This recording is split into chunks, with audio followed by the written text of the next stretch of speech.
Malayalam Bigg Boss season 7 third വീക്കിലേക്കുള്ള ക്യാപ്റ്റനെ തിരഞ്ഞെടുക്കുന്നതിന് വേണ്ടിയുള്ള ക്യാപ്റ്റൻസി ടാസ്ക് നടന്നു.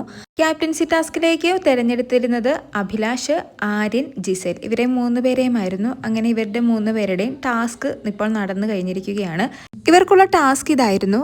ആക്ടിവിറ്റി ഏരിയയിൽ 2 സർക്കിളുകൾ ഉണ്ടാവും. 2 സർക്കിളുകളുടെയും നടുക്കായി 3 സൈക്കിളുകൾ ഉണ്ടാവും. അതുപോലെ തന്നെ 3 പേർക്കുമായി 3 സ്റ്റാർട്ടിംഗ് പോയിന്റുകളും ഉണ്ടാകും. ബസർ അടിക്കുമ്പോൾ ഏത് വിധേയനെയും മറ്റു കണ്ടസ്റ്റന്റുകളെ പുറത്താക്കുക എന്നതാണ് ടാസ്ക്. ഇങ്ങനെ 2 റൗണ്ടുകളായിരിക്കും ഉണ്ടാകുക. ഫസ്റ്റ് റൗണ്ടിൽ തന്നെ ആര്യൻ അഭിലാഷിനെ പുറത്താക്കുന്നുണ്ട്. അതായത് ജസ്റ്റ് ഒന്ന് ചവിട്ടിയപ്പോഴേക്കും തന്നെ അഭിലാഷിൻ്റെ സൈക്കിളിൻ്റെ വീല് സർക്കിളിന് പുറത്ത് പോകുന്നുണ്ട്. അങ്ങനെ അഭിലാഷ് ഔട്ടാവുകയാണ്. സെക്കൻഡ് റൗണ്ടിൽ ജിസേലും ആര്യനുമായിരുന്നു.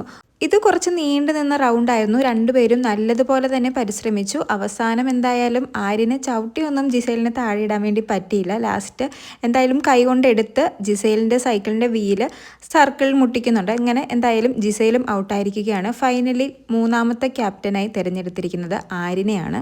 ആര്യൻ്റെ ക്യാപ്റ്റൻസി എങ്ങനെ ഉണ്ടാകുമെന്ന് എന്തായാലും നമുക്ക് ഈ ആഴ്ച നോക്കി തന്നെ കാണാം.